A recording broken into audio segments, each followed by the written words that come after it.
یو ملګري مې مشوره راکړه، ویل په کور کې غوسې شروع کړه چې زر واده درته وکړي. ما هم غوسې شروع کړې. اوس په دوبۍ کې ګرځم، د کور نه یې راشړلی یم.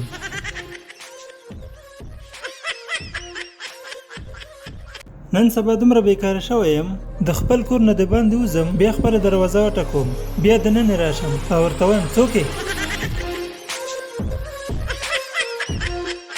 په موبایل د خبرو کولو په وخت که شبکه هر څومره هم ضعیفه وي، دا یوه خبره ښه صحیح اورېدل کېږي.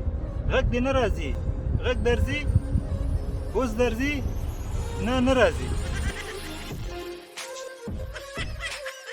نن سبا چې کومه نجلۍ 15 کاله د واده نه بعد په شریکه کورنۍ کې وخت تیر کړي، نو سل په سلو کې باوري یم هغه به د افریقا په ځنګلونو کې هم وخت تیرولی شي.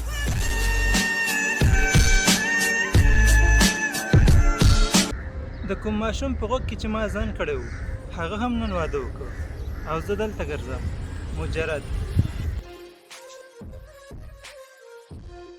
په وړه غوښه او غټه غوښه کې به فرق نشي کولی، او بیا به وایي زه انسان په یو نظر کې پیژنم.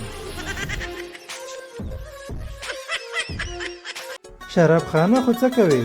په ژوند کې به آیسکریم خانې ته نه وي ننوتلی او تخلص به یې ساقي وي. په میاشت کې به د سحر لمونځ ته نه وي پاڅېدلی او تخلص به یې پاڅون وي.